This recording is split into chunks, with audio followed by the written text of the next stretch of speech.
धर्म को बनाया नहीं जा सकता किसी मनुष्य के द्वारा, इसको मैन्युफैक्चर नहीं किया जाता। क्या कोई धार्मिक इंसान के अंदर अहम, गुस्सा, ये चीजें होती हैं? You cannot have a divine consciousness without being in touch with the divine. क्या आज धर्म को पॉलिटिकल एजेंडा बना दिया गया है? जी हाँ, बहुत हद तक। धर्म कोई कचरे का डब्बा नहीं है। अगर मैं कचरे का डब्बा अपने बिल्डिंग के बाहर रख दे, कोई भी आके कचरा डाल के चला जाए। धर्म का एक ही मकसद है, वो लोगों को जोड़ता है। मूर्ख व्यक्ति तभी पहचाना जाता है जब मुंह खोलता है। चुप रहेगा तो अच्छा है, वो भी फिर बुद्धिमानों की श्रेणी में उसको गिना जाता है। Idle mind is devil's workshop. तो भगवान ने एक स्पेशल फैसिलिटी दी है, the free will to choose, and therefore we are also held responsible for the choices we make. क्यों कहें कि सोशल मीडिया मैनिपुलेशन को रोकने के लिए हमें क्या करना चाहिए? Do not use social media to impress people. Use it to inspire people. धर्म को अपने बिजनेस की तरह इस्तेमाल कर रहे हैं। धर्म का इस्तेमाल करते हैं पैसा बनाने के लिए। जब तक हमारा किसी सब्जेक्ट पे अधिकार नहीं है, हमको नहीं बोलना चाहिए उस पे, क्योंकि हम कितना बोल पाएंगे जितना हम अपनी कम बुद्धि से समझ पाते हैं। God grind slow but they grind exceedingly fine. भगवान की चक्की धीरे चलती है बट सबको पीसती है। नमस्कार, मैं नेहा राजपूत आप सभी का सत्संग सीरीज में स्वागत करती हूँ। आज का हमारा ये सत्संग सीरीज का एपिसोड बहुत ही खास होने वाला है।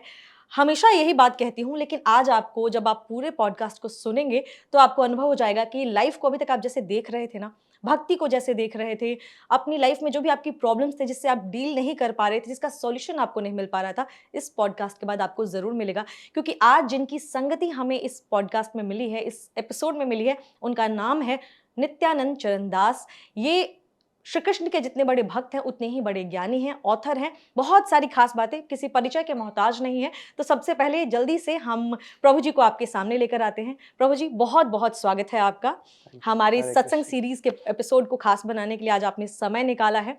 सत्संग सीरीज हमारे इस शो का नाम ही है सत्संग, यानी किसी अच्छे व्यक्ति की संगति हमें मिलती है, किसी ज्ञानी व्यक्ति की संगति मिलती है और हम उस ज्ञान को लोगों तक पहुंचाते हैं।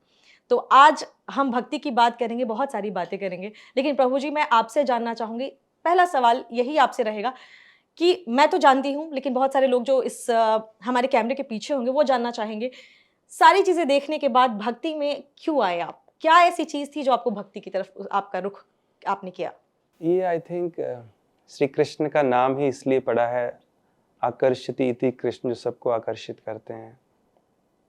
मैं तो पहले शिव भक्ति में था, पार्वती जी, उनकी दोनों की पूजा करता था। एक कॉलेज के समय ऐसे ही आकर्षण हुआ और फिर खिंचते चले गए। तो ऐसा नहीं कि हमने कोई प्रयास किया, जो कुछ हुआ कृष्ण की कृपा से हुआ और उनकी कृपा से सब चल रहा है। हम एक पपेट की तरह हैं, एक कठपुतली की तरह, जैसे वो नचाना चाहते हैं वैसे नाचना पड़ता है। प्रभु जी, आजकल जो है धर्म की हम बातें कर रहे हैं, तो लोगों ने धर्म को अपने हिसाब से, अपने कन्वीनियंस से लोग उसको ट्विस्ट करते हैं। धर्म का असली एसेंस क्या है? क्या कहीं खोता तो नहीं जा रहा? धर्म का जो परिभाषा है वो श्रीमद् भागवत में दिया है खुद धर्मराज ने। तो कहते हैं धर्मम तो साक्षात भगवत प्रणीतम। धर्म वो होता है जो भगवान देते हैं। धर्म को बनाया नहीं जा सकता किसी मनुष्य के द्वारा, इसको मैन्युफैक्चर नहीं किया जाता। जैसे शुगर का धर्म है मिठास, अगर वो मीठी नहीं है तो फिर वो शुगर नहीं है, शक्कर नहीं है। पानी का धर्म है लिक्विड स्टेट में रहना, तरल पदार्थ है। अगर वो उस अवस्था में नहीं है तो वो पानी नहीं है एनीमोर। उसी तरह से एक व्यक्ति का, जीव का, हमारा सबका धर्म है भगवान की सेवा करना, उनसे जुड़ के जो भी कार्य करें उनको अपने जीवन का एक अहम हिस्सा बना के करना और उनके बनाए जो नियम है उसके अनुसार चलना, तो वो धर्म है। और उनके बनाए नियमों के विरुद्ध जो कार्य है वो अधर्म है।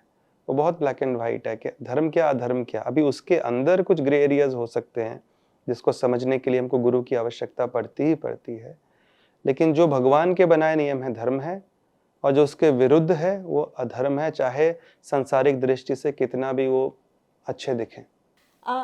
एक और सवाल आपसे यही है, क्योंकि हम धर्म की बात कर रहे हैं, तो सबसे पहले एक चीज आती है कि क्या कोई धार्मिक इंसान के अंदर अहम, गुस्सा, ये चीजें होती हैं या धर्म से जुड़ने के बाद वो चीजें एकदम खत्म हो जाती हैं? एकदम खत्म नहीं होती हैं, लेकिन जैसे मान लीजिए एक पंखा चल रहा है, और आपने उसका स्विच बंद कर दिया, तो एक झटके से वो रुकता नहीं है, वो धीरे धीरे चलता रहेगा, स्पीड कम होगा, फिर एक समय आने पे रुकेगा।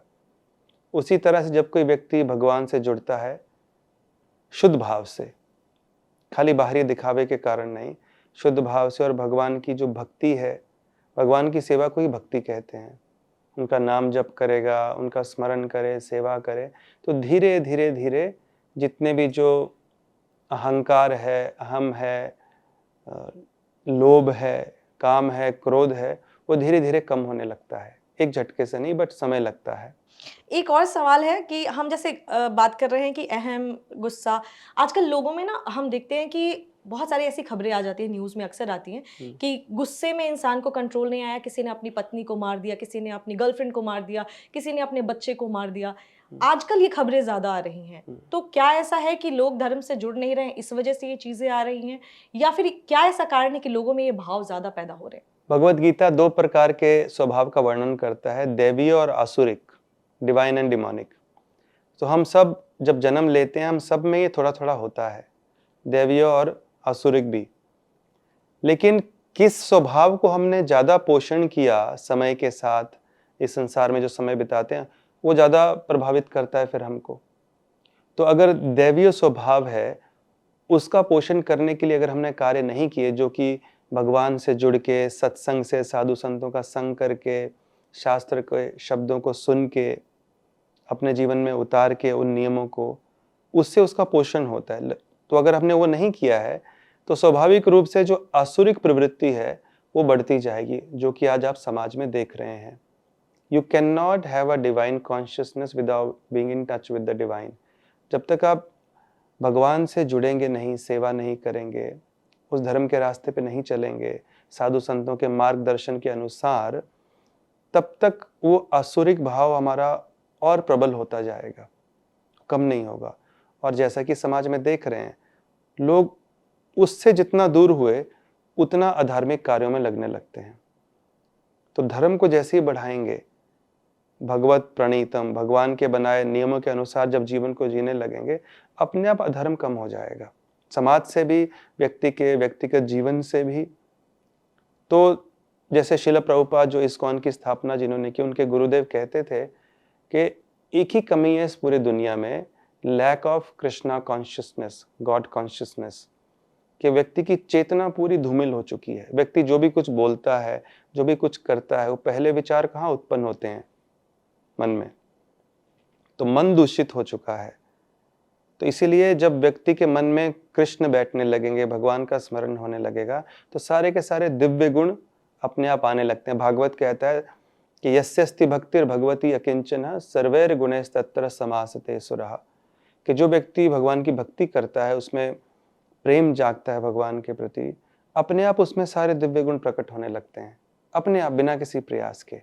तो जब वो नहीं करेगा व्यक्ति, तो फिर आसुरिक गुण ही आएंगे, जो कि आपको दिख रहा है। जैसे हम बात करें धर्म से जुड़ने की, तो आजकल जेनजी जो है या फिर यंगस्टर्स है, बहुत सारे और भी लोग हैं ऐसे जो सोचते हैं कि अगर हम धर्म से जुड़ेंगे तो हम मॉडर्न नहीं कहलाएंगे। धर्म और मॉडर्निटी के बीच में बैलेंस कैसे बनाएं? एक प्रिंसिपल को याद रखिए कि जो धर्म है या भक्ति है या स्पिरिचुअलिटी है, दे आर ऑल सिनोनिमस, एक ही चीज है, अलग अलग नाम है। ये कनेक्शन का जीवन है, रिजेक्शन का नहीं। कुछ छोड़ना नहीं है आपको, आपको खाली इस एस्पेक्ट को अपने लाइफ में जोड़ना है। आप खाना आपको अच्छा लगता है, खाइए, लेकिन भगवान को भोग लगा के खाइए। आपको बड़े से घर में रहना है, रहिए, कोई प्रॉब्लम नहीं है, आराम से रहिए, लेकिन उसी में भगवान के लिए एक छोटा सा मंदिर भी बनाइए। बहुत सारे जेनजी को मैं जानता हूँ जिन्होंने ऐसा किया है।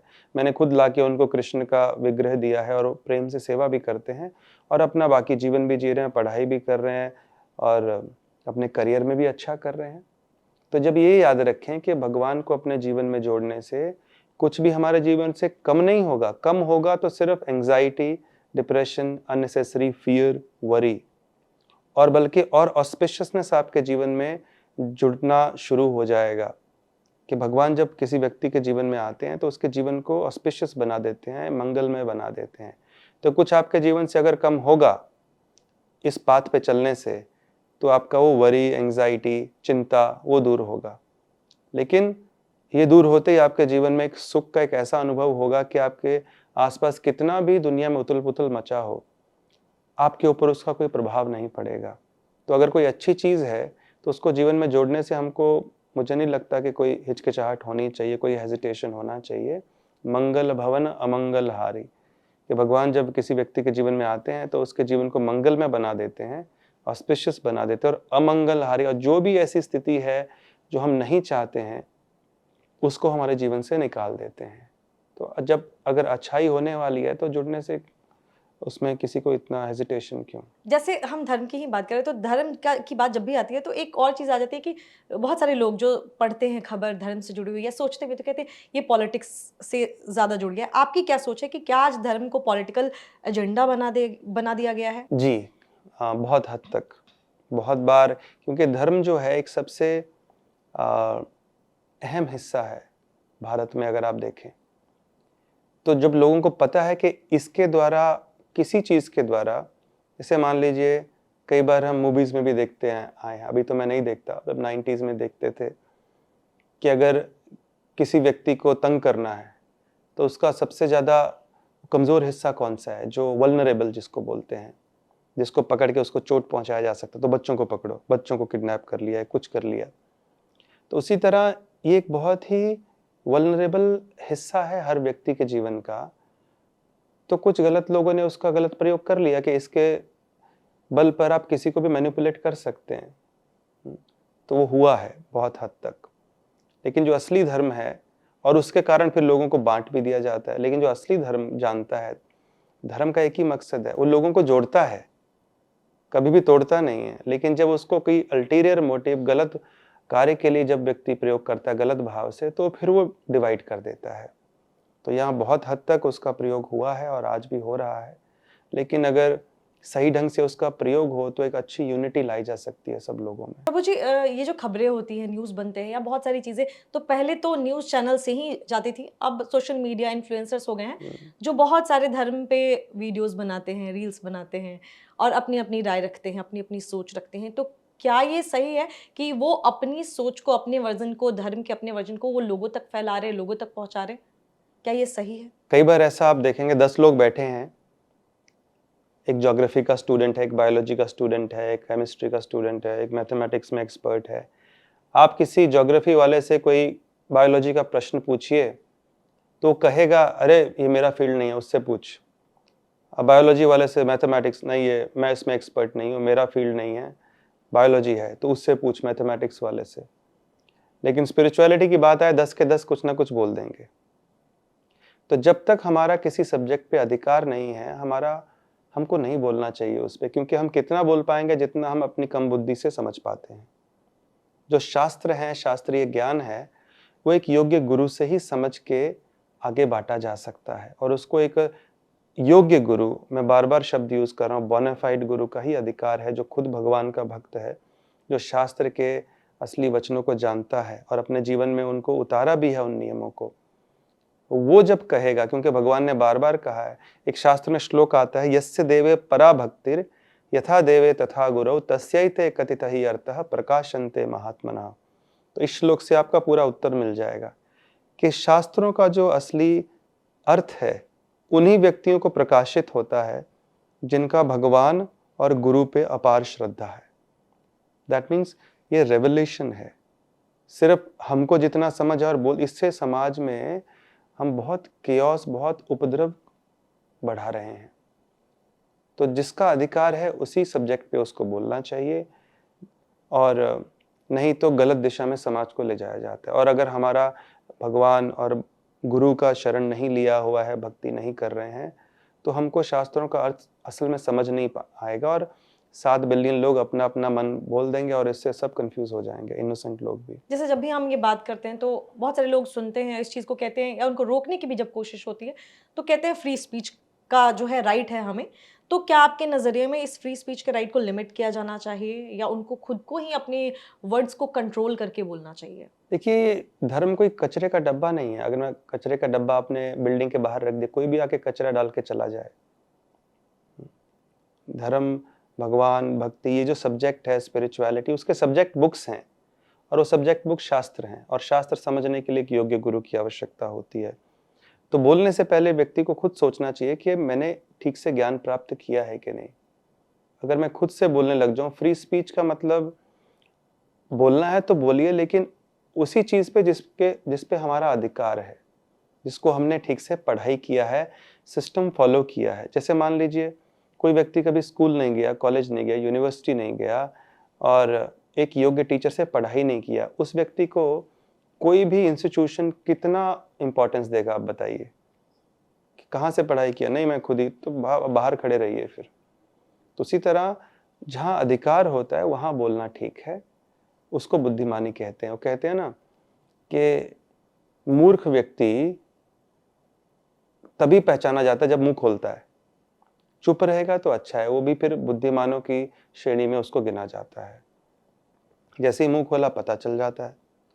तो इसलिए ये कोई बुरा मानने वाली बात नहीं है।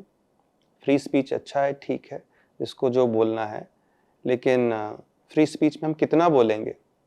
ज्ञान की बातें मत बोलिए फिर। आपको जोक्स बोलने हैं, एंटरटेनमेंट करना है, चलेगा, बट जहाँ धर्म की बात आती है, भगवान की बात आती है, शास्त्र की बात आती है, उसका एक सिस्टम है जो फॉलो करना चाहिए।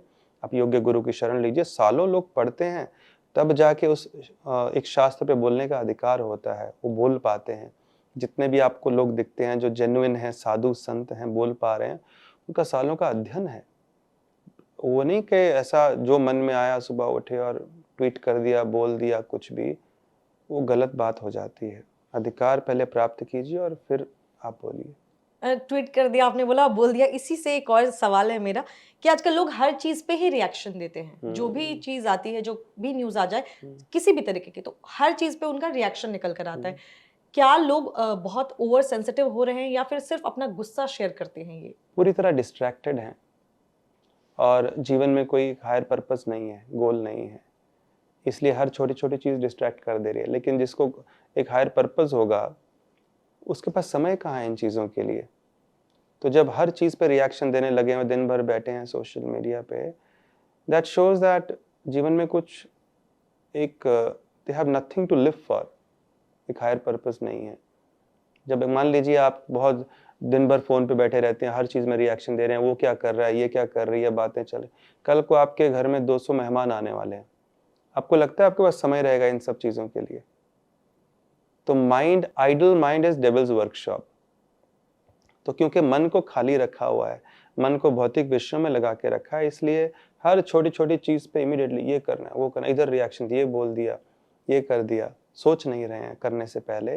तो कुछ भी हम बोलें, कुछ भी करें, मनुष्य को ये समझना चाहिए कि हमको भगवान ने एक स्पेशल फैसिलिटी दी है, the free will to choose, and therefore we are also held responsible for the choices we make.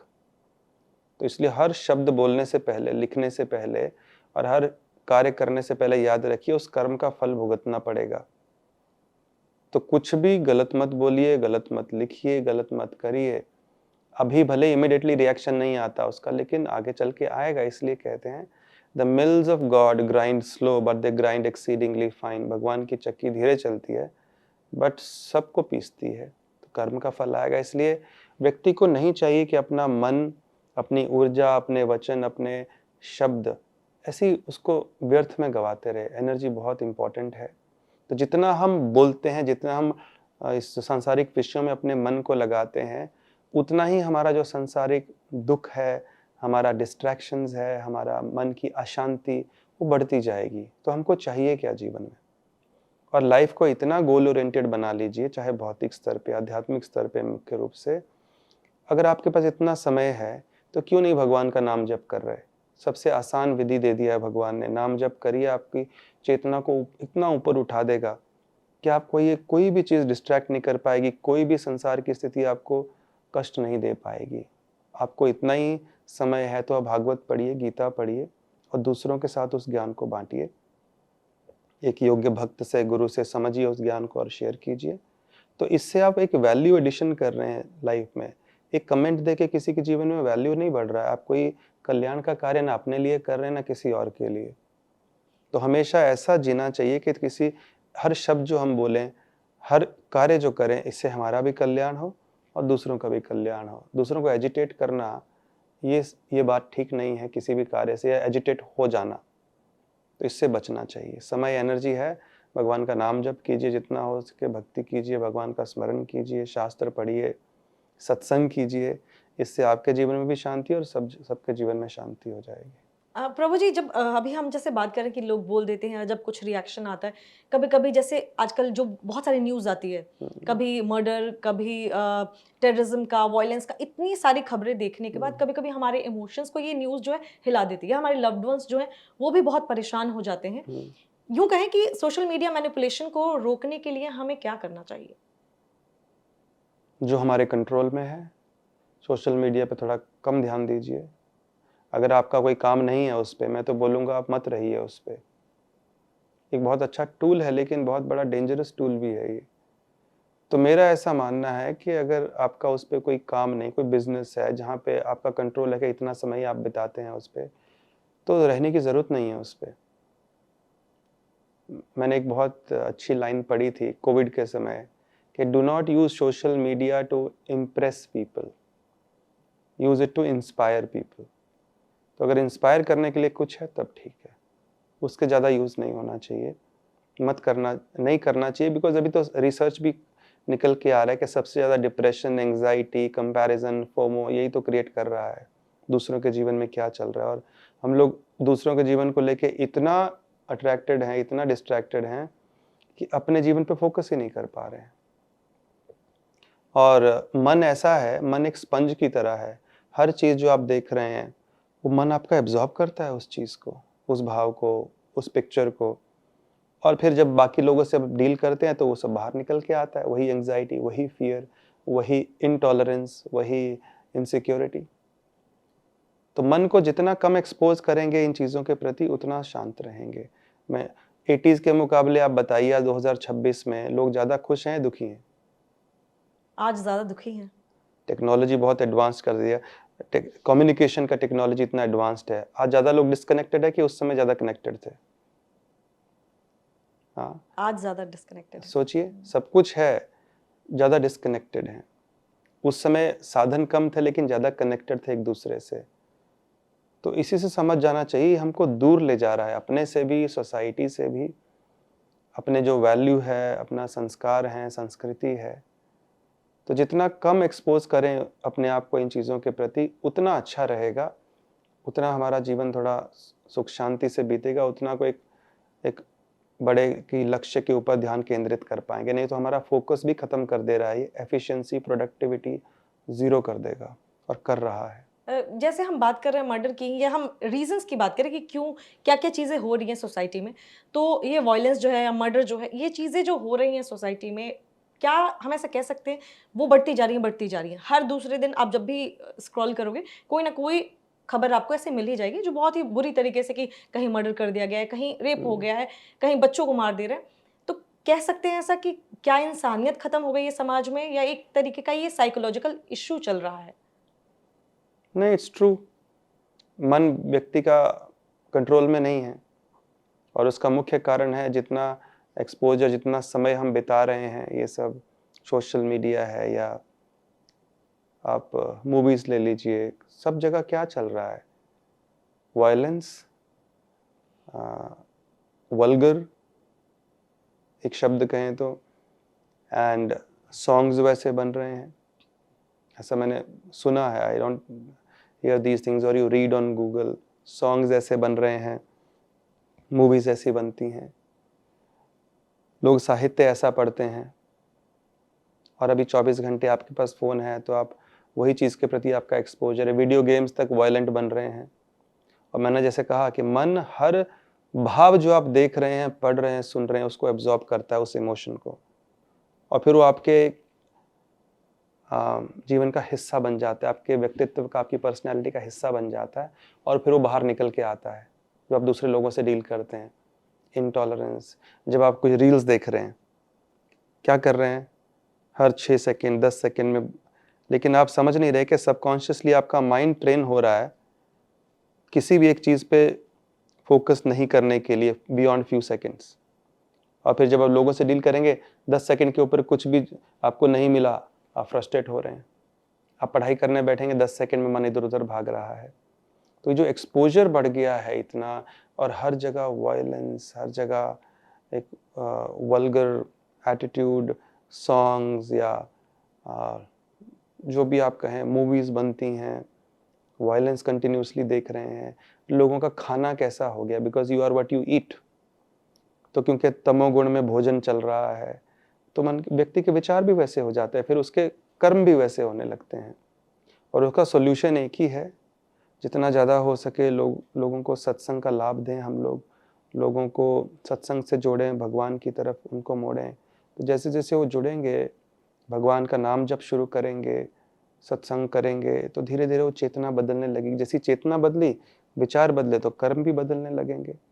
तो सबसे ज़्यादा आवश्यकता इस समय सिर्फ लोगों को ये भाषण देने की नहीं है कि अरे अधर्म मत करो, गलत काम करो। इससे वो नहीं सुधरेंगे, क्योंकि चेतना नहीं सुधर रही ना बोलने से। उनको भगवान के संबंधित कार्यों में लगाइए, सत्संग का लाभ दीजिए, सत्संग ऑर्गेनाइज कीजिए, फैसिलिटेट कीजिए। जितना वो भगवान का नाम, कीर्तन, भागवत ये सब सुनेंगे, अपने आप विचार बदलेंगे। इससे समाज बदलेगा, इसी से सब ठीक होगा। बहुत कुछ समय पहले, मैं नाम नहीं लूँगा ऑर्गेनाइजेशन का, एक व्यक्ति मेरे पास आए मुंबई में, जो हमेशा ये कार्य में लगे रहते हैं कि लोग अपनी संस्कृति से जुड़े रहें, धर्म के मार्ग पे चले। बोले स्वामी जी ये लेकिन हो नहीं रहा है। मैंने कहा कैसे होगा, ये जो कलयुग है अधर्म का युग है, ये उसका मेजॉरिटी है। लेकिन कलयुग को एक ही चीज़ काट सकती है, कलयुग के प्रभाव को। ये जो आप अधर्म देख रहे हैं, वायलेंस देख रहे हैं, जितनी चीज़ों की आपने बात की, इंसिडेंट्स हो रहे हैं, एथियज्म बढ़ रहा है, मेंटल हेल्थ इश्यूज बढ़ रहे हैं, ये तो सिम्टम्स हैं। मुख्य कारण है कलयुग में हम जो हैं अधर्म के युग में, उसके कारण अधर्म बढ़ रहा है और ये सिम्टम दिख रहे हैं। तो कलयुग के प्रभाव को काटने के लिए शास्त्रों में एक ही उपाय दिया गया है, भगवान का नाम। तो जितना हम भगवान के, मैंने उनको कहा आपकी जितनी भी ब्रांचेज हैं पूरे भारत में, आप वहाँ हफ्ते में कम से कम 2 दिन संकीर्तन का आयोजन शुरू कर दीजिए। आपको किसी के पास जाने की आवश्यकता नहीं पड़ेगी। भगवान के नाम संकीर्तन में इतनी शक्ति, आप एक जगह बैठ के कीजिए, क्योंकि कलयुग युग धर्म हरि नाम संकीर्तन, ये कलयुग का धर्म हरि नाम संकीर्तन है। तो जितना वो बढ़ेगा, जितना आप कीर्तन जगह जगह होने लगे, आप देखेंगे समाज की सारी स्थिति बदलने लग जाएगी। ये मैं गारंटी देता हूँ आपको। आप सिटी के एक कोने में बैठ के रोज कीर्तन कीजिए, या हफ्ते में 1-2 बार भी शुरू कीजिए, 2-3 घंटा। आप देखिए पूरे समाज का जो अधर्म है उसकी शक्ति कम होने लगेगी, अधार्मिक लोगों का चेतना बदलने लगेगा, एथिज्म कम होने लगेगा, वायलेंस कम हो जाएगा। और भगवान को भोग लगाओ, प्रसाद बांटिए, उससे व्यक्ति के विचार, ये दोनों में इतनी शक्ति है और इतना सिंपल है। कीर्तन में भाग लीजिए, भगवान को भोग लगाओ, प्रसाद बटे। अगर ये 2 चीज़ें हमने समाज में अगर हम बढ़ाने लग गए, और इसमें हमको और लोगों की सहायता चाहिए, आप देखिए पूरे समाज का दिशा बदल जाएगा। प्रभु जी, जैसे हम धर्म की बात करें, धर्म प्रचार प्रसार की बात करें, फैलाने की बात कर रहे हैं, तो आजकल लोग ऐसे भी हो गए हैं, कुछ लोग जो धर्म को अपने बिजनेस की तरह इस्तेमाल कर रहे हैं। धर्म का इस्तेमाल करते हैं पैसा बनाने के लिए। क्या वो सही है कि ज्ञान तो पहुंचा रहे हैं लोगों तक, लेकिन उनका स्वार्थ छुपा है उसके अंदर कि इससे हम पैसे बना लेंगे? तो क्या इस तरीके का कार्य भी सही है, या उनको करने देना चाहिए, या वहां पे रोक लगना चाहिए? वो एकदम गलत है। देखिए एक चीज़ ध्यान रखिए कि जब आपने कोई धर्म का कार्य है, चाहे वो भागवत है, कीर्तन है, भजन है, जब आपने उसकी कीमत लगा दी, तो फिर वो आध्यात्मिक ना रह के एक भौतिक वस्तु बन गई, कमोडिटी बन गई, वो कमर्शियल हो गया, फिर उसका प्रभाव 0 हो जाता है। तो ऐसे लोगों के मुख से आप कथा भी सुने या कीर्तन सुने, भजन सुने, 0 प्रभाव होगा। और ऐसे लोगों से सुनने से आपकी भक्ति बढ़ने के बजाय, आपका श्रद्धा बढ़ने के बजाय भगवान में, आपकी जो थोड़ी बहुत श्रद्धा होगी वो भी ड्राई हो जाएगी, खत्म हो जाएगा। तो जैसी आपने कीमत लगा दी किसी धार्मिक कार्य की, उसका प्रभाव एकदम खत्म हो जाता है। तो उससे तो हमको दूर रहना चाहिए, सुनने वालों को भी, क्योंकि ऐसे व्यक्तियों के मुख से जब भगवान की कथा या नाम कीर्तन सुनेंगे या भजन सुनेंगे, तो हमारा हृदय और एजिटेट हो जाएगा। और कहते हैं जो भौतिक इच्छाएं हैं, जो मटेरियल डिजायर हैं, गलत डिजायर हैं, वो कम होने की बजाय और बढ़ जाएंगे। क्योंकि उस बात पे निर्भर नहीं करता कि क्या गाया जा रहा है, क्या बोला जा रहा है, उसके पीछे की चेतना क्या है, लक्ष्य क्या है। जैसा लक्ष्य मटेरियलिस्टिक हो गया ना लक्ष्य, तो फिर हमारा हार्ट में और मटेरियलिस्टिक और मटेरियलिज्म बढ़ जाएगा, कम नहीं होगा, बल्कि भजन कीर्तन का, कथा का, धर्म का ये होता है कि ये सब डिजीज है उसको कम करना, भौतिक जो रोग है मटेरियल डिजीज को कम करना। लेकिन ऐसे लोगों से सुनेंगे तो मटेरियल डिजीज और बढ़ जाता है, इन्फेक्शन और बढ़ जाएगा, कम नहीं होगा। तो इसलिए वो काम नहीं करना चाहिए। शास्त्र ऐसा कहते हैं कि इसका कोई मूल्य नहीं लगा सकते। जैसे ही मूल्य लगाया फिर वो एक वस्तु हो गई, और वस्तु मतलब आध्यात्मिक शक्ति उसमें नहीं रही, तो फिर उसमें सिर्फ टाइम वेस्ट होगा दोनों का। इसी से जुड़ा हुआ एक दो सवाल मैं और आपसे जानना चाहूँगी कि प्रभु जी जैसे अभी हम बात कर रहे हैं इस चीज़ की कि कोई सत्संग कर रहा है, कोई प्रवचन कर रहा है, हम कैसे पहचानें? हर कोई तो ज्ञान ही दे रहा है आजकल, हर जगह। तो कैसे, जैसे आप बार-बार अभी हमारी पूरी बातचीत में आपने कहा गुरु को सही गुरु का चयन करना, सही गुरु का कैसे पहचानें? सब तो ज्ञान ही दे रहे हैं, तो हमारे लिए कॉमन पर्सन के लिए, कॉमन इंसान के लिए सही गुरु की पहचान कैसे होगी? गुरु भगवान की कृपा से मिलते हैं। तो अगर आपका डिज़ायर सिंसियर है कि मैं सच में भगवान से जुड़ना चाहती हूँ, उनकी सेवा करना चाहती हूँ, इस रास्ते पे चलना चाहती हूँ अपने जीवन में, बाकी कार्यों को भी करते हुए, तो डिज़ायर अगर सिंसियर होगा, एक सिंसियर गुरु आपके जीवन में भगवान भेज देंगे। लेकिन अगर डिज़ायर सुपरफिशियल है कि हमको भी बस सोशल सर्कल बनेगा, नाम हम भी जुड़ जाते हैं, तो वैसा गुरु एक व्यक्ति जीवन में बन के आ जाएगा जो 20 साल बाद भी आपके जीवन में कोई परिवर्तन नहीं, श्रद्धा में कोई बढ़ोतरी नहीं होगी। तो इसलिए, और कहते हैं ना, एक takes one to know one. आप अगर जेन्युइन सीकर हैं तो जेन्युइन गुरु भगवान भेज देंगे। और कुछ लक्षण दिए गए हैं उसमें, पहला तो ये कि गुरु निष्काम भाव से काम करता है और उसका एक ही लक्ष्य होता है, हमको भगवान की तरफ अट्रैक्ट करना, अपनी तरफ अट्रैक्ट करना नहीं। एक योग्य गुरु आपको यही बोलेगा, भगवान की शरण लो, और उसके लिए भगवान कौन है वो जानता है, वो शास्त्र पढ़ रखा है, शास्त्रों का ज्ञान ठीक से दे पाता है। और सबसे बड़ी बात जो अभी हमने बात की, वो धर्म का धंधा नहीं बनाता, निष्काम भाव से काम करता है। उनका काम है केवल भगवान के संदेश को हम तक पहुंचाना और हमको भगवान तक पहुंचाना, बस। वो बीच में से फिर हट जाते हैं, हमको भगवान से मिला के, भगवान के रास्ते पे डाल के, और हमारी उंगली पकड़ के ऑफकोर्स वो चलाते हैं उस रास्ते पे। तो एक तो ये कि जहाँ पे पैसे का लेन देन और कीमत लगा दी जाती है, वहाँ तो बिल्कुल ही समझ लीजिए प्रभाव कुछ होगा नहीं। अपनी इच्छा आप सिंसियर रखिए और भगवान से प्रार्थना कीजिए, क्योंकि उनकी कृपा से मिलेंगे। भगवान एक योग्य गुरु को मेरे जीवन में भेजिए जिनकी उंगली पकड़ के मैं आप तक पहुँच सकूँ, और भगवान अवश्य भेजेंगे। सिर्फ देख के, चकाचौंध देख के किसी को भी पकड़ के गुरु मत बना लीजिए। भगवान से प्रार्थना कीजिए, और भगवान को ये भी प्रार्थना कीजिए दूसरी, कि जब आप उस व्यक्ति को मेरे जीवन में भेजें तो मुझे ऐसी बुद्धि दृष्टि दीजिए ताकि उसको मैं पहचान पाऊँ कि यही है। जैसे हम गुरु की बात करें, गुरु के पास हम जाते हैं, हर कोई जब किसी को ढूँढता है किसी न किसी चीज़ की कमी के कारण।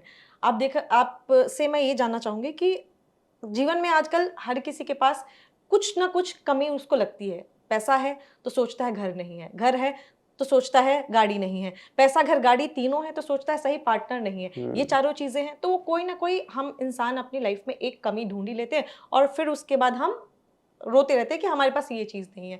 जो ये सैटिस्फैक्शन है, ये संतुष्टि है, ये कैसे आएगी और ये क्यों नहीं आती है? उसका उत्तर भगवान ने गीता में पहले ही दे दिया, सबसे पहले, कि उसके लिए पहले पहचानना पड़ेगा हम हैं कौन। तो कृष्ण कहते हैं हम ये शरीर नहीं, हम आत्मा हैं। We are not this body, we are a spiritual being. तो हम स्पिरिचुअल बीइंग हैं, और वो जो सेटिस्फैक्शन है ढूंढ रहे हैं मटेरियल चीज़ों में, भौतिक चीज़ों में, ये तो इनकम्पैटिबल सिचुएशन है। तो हम जो हैं, if you want to feel satisfied, वो सेटिस्फैक्शन के लिए हमको उन्हीं चीज़ों में खोज करनी पड़ेगी जिनका नेचर सिमिलर है, स्पिरिचुअल। तो ये जो खोज है कभी पूरी नहीं होगी भौतिक स्तर पे, क्योंकि हम ये बॉडी है ही नहीं, हम ना मैटर है। और मटेरियल चीज़ों का स्वभाव होता है, they have a beginning and an end, shelf life होता है उनका। आज है तो कल फिर दूसरा आवश्यकता पड़ जाएगी, वो लंबे समय तक उनका आकर्षण नहीं रह सकता। हम स्पिरिचुअल बीइंग हैं, इसलिए जैसे ही भगवान की भक्ति में लगेंगे, भगवान का स्मरण बढ़ेगा, भगवान का नाम जप करने लगेंगे, जो कि सबसे उत्तम तरीका है कलयुग में भगवान से जुड़े रहने का, तो फिर जो आत्मा है उसको आप उसका खाना दे रहे हैं अभी, तो जैसे ही वो खाना मिलेगा वो संतुष्ट हो जाएंगे हम, क्योंकि हम वही तो हैं। बॉडी को खाना देने से हम संतुष्ट होंगे ये गारंटी नहीं है, कभी नहीं होता। बॉडी का फूड अलग है, सोल का फूड अलग है, और हम सोल हैं, सोल स्पिरिचुअल है।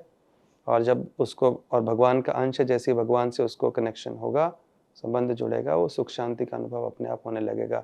आपको क्या लगता है, साधु संत लोग जो रहते हैं भौतिक दृष्टि से उनके पास कुछ भी नहीं है, लेकिन इतने खुश दिखते हैं, इतने संतुष्ट, क्योंकि उस सोर्स से जुड़े हुए हैं जो आनंद का सोर्स है। तो हमको वही करना है, उससे जुड़ेंगे, फिर भौतिक स्तर पे हमको कुछ मिले ना मिले कोई फर्क नहीं पड़ेगा। कैसे प्रैक्टिस करें, क्योंकि बड़ा टफ है ये, जैसे आपने कहा, और हम सब जॉब कर रहे हैं, कोई लोग बिजनेस करते हैं, कोई पढ़ाई कर रहा है कि मुझे आईआईटी या यहाँ फलानी जगह एडमिशन चाहिए, ये बड़ा टफ है। तो क्या प्रैक्टिस करें कि ये हमें, फिर हम भी उस सोर्स से जुड़ पाए? बहुत आसान कर दिया भगवान ने, कलयुग केवल नाम आधारा। भगवान हरि का, कृष्ण का, राम का नाम जप करिए, राधा कृष्ण का नाम जप करिए, और उसके लिए ना कोई नियम है ना कोई समय है। आजकल तो डिजिटल काउंटर्स आ गए हैं और आसान हो गए, मैं तो वही बांटते फिरता हूँ लोगों को, उंगली में रखिए उसको, ऑफिस जा रहे हैं कर लिया नाम जप, ऑफिस से वापस आ रहे हैं कर लिया, बीच में 10 मिनट मिले फिर नाम जप कर लिया। और एक एक नाम में भगवान की इतनी शक्ति है कि करोड़ों करोड़ों जन्मों के पाप कर्मों को एक नाम नष्ट कर सकता है, हमारा भाग्य बदल देता है, सारी इच्छाओं की पूर्ति नाम में है। और भगवान कृष्ण को, भगवान को हमारे सामने ले आया, ऐसी नाम में शक्ति है। तो कलयुग में एक ही साधना है, और इसके लिए आप स्नान करने से पहले कर सकते हैं, बाद में कर सकते हैं, चल के कर सकते हैं, बैठ के कर सकते हैं, कोई नियम नहीं। आप मंदिर भी नहीं जा पा रहे हैं चलेगा, शास्त्र नहीं पढ़ पा रहे हैं चलेगा, कोई रिचुअल नहीं कर पा रहे हैं, बिल्कुल जरूरत नहीं है, नाम जप करिए, इसमें कोई नियम नहीं। जितना ज़्यादा हो सके सुबह से शाम तक वो काउंटर हाथ में रखिए, शाम तक आप देखेंगे अरे इतना हो गया। एक विजिबल, एक विजुअल ट्रिगर जैसा भी ये काम करता है, क्योंकि आपको जब दिखेगा आज आपने इतना कर लिया, कल और इंस्पिरेशन मिलेगा, आंखों के सामने है ना। और उंगली के सामने रखिए, 2-3 रखिए, घर पे रख लिया, ऑफिस में रख लिया, बैग में एक रख लिया, गाड़ी में रख लिया, और निकाल के करते रहे। इतना ही करना है। अब कोई बोले कि नहीं ये ऐसा नहीं, तो फिर वो लेजी है और उसकी इच्छा नहीं है। इतना आसान कर दिया है। भगवान ने नारद जी को कहा, इस कलयुग में मैंने अपनी शक्ति निकाल ली है सारे तीर्थ स्थलों से, सारे दान धर्म से, सारे यज्ञ से, सारे तपस्या से। तो कहाँ रख दिए? बोले अपने नाम में। तो जो नाम लेगा भगवान का, हरि का, कृष्ण का, उसको सारे तीर्थों में घूमने का फल, सारे प्रकार का दान देने का फल, सारे प्रकार की तपस्या करने का फल, सारे यज्ञ करने का फल एक झटके में मिल जाएगा। इतना ही करना है, सबसे आसान है। कलयुग में जितना आसान हुआ है उससे आसान किसी युग में नहीं था। तो आज सबसे आसान है, चलते फिरते जितना हो सके वो रखिए और नाम जप करते रहिए। प्रभु जी, आपके हिसाब से आप भी, जो है अभी के समय में, इंसान का सबसे बड़ा एनिमी क्या है? टेररिज्म है, इकोनॉमिक इनइक्वालिटी है, या फिर उसकी अपनी खुद की थिंकिंग है? मन ही सबसे बड़ा शत्रु है, और शास्त्रों में कहा ही गया है कलयुग में लोगों को उनका मन ही मार के रखेगा। टेररिज्म क्यों बढ़ा हुआ है? मन की दिशा गलत है। बाकी सब, डिप्रेशन हो, एंजाइटी हो, वायलेंस हो, ये सब गलत मन का जो स्वभाव है उसका प्रदर्शन हो रहा है। तो इसलिए गीता में भगवान कहते हैं, भागवत में कहते हैं, मन ही सबसे बड़ा शत्रु है, मन ही सबसे बड़ा मित्र है। तो मन को कंट्रोल करने का सबसे उत्तम उपाय है मंत्रा। मनस्त्रायते इति मंत्र, जो मन को कंट्रोल करे। इसलिए कहता हूँ नाम जप करिए, भगवान के नाम का मंत्र है। मन शांत होगा तो पूरा दुनिया वैकुंठ लगने लगेगा, और मन अशांत है तो वैकुंठ में भी आपको ऐसा लगेगा आप नरक में बैठे हैं। तो मन की स्थिति पे सब कुछ निर्भर है। बस आखिरी सवाल यही है, उससे मैं पॉडकास्ट खत्म करूंगी। आज अगर, क्योंकि आपने बहुत सारी चीजें समझाई हमें अच्छी, अगर आज आपके सामने भगवान आकर आपसे बोलेंगे, एक सवाल पूछेंगे, आपको भगवान बोले कि एक सवाल आप मुझसे पूछो, या एक कोई आप मुझसे आशीर्वाद मांगो, तो आप क्या मांगेंगे? बस यही कि सबको भगवान के कीर्तन में लगा सके, भक्ति में लगा सके। क्योंकि अगर भक्ति में कोई व्यक्ति लगेगा तो कैसी भी स्थिति में हो, हजारों पाप की हो, मनस्थिति गलत हो, विचार गलत हो, तो अवश्य ही उसके विचार बदलेंगे, उसका जीवन बदल जाएगा, और सबसे इम्पोर्टेंट वो एकदम सुखी हो जाएगा, आनंद में रहेगा हमेशा। तो वो शक्ति भगवान से मांगेंगे कि सबको भगवान की भक्ति में हम लगा सकें, और ऐसी अगर शक्ति दें। सवाल पूछना हो तो आप भगवान से क्या सवाल पूछेंगे? कैसे करें कैसे लगाएं सबको, वैसा कुछ उपाय बताइए। प्रभु जी, जाते जाते हमारे ऑडियंस के लिए अगर आप कुछ बता पाएं कि किस तरीके से ये जो मैंने जितनी भी बातें की अभी के न्यूज़ को ध्यान में रखते हुए भी जो खबरें आती हैं, हमारा जो मेंटल हमारी हेल्थ खराब हो रही है, बच्चों की छोटे-छोटे बच्चे हिंसा की तरफ जा रहे हैं, ये सबको ध्यान में रखते हुए आज मैंने इस पॉडकास्ट में आपसे सारे सवाल किए। तो जाते-जाते क्या कहना चाहेंगे आप ऑडियंस से? किस तरीके से अपने आप को काम रखें और इस दिशा में, भक्ति की दिशा में आगे बढ़ें? मेरा उत्तर एक ही है, आप अपने जीवन में नाम जप को उतार लीजिए। सारे साधु संत वही कहते हैं, भगवान ने खुद कहा है, सारे शास्त्र वही कहते हैं, कलयुग में केवल नाम। आप चलते फिरते जैसे भी हो, काउंटर हमेशा साथ में रखिए और नाम जप करते रहिए। हरे कृष्ण कृष्ण कृष्ण हरे हरे, हरे राम राम राम हरे हरे। तो भगवान के नामों का, राधा कृष्ण के नामों का नाम जप करते रहिए। आप जो हैं, जहाँ हैं, छोटे हैं, बड़े हैं उम्र में, आपकी मेंटल हेल्थ, आपके मानसिक जो स्थिति है उसको बदल देगा। आप में सारे दिव्य गुण आप में विकसित कर देगा, सारे डिवाइन क्वालिटीज़ आप में आ जाएंगे, आपके कर्मों को सुधार देगा और आपके जो कर्म फल हैं, जो प्रकट हो रहे हैं, जो दुख दे रहे हैं,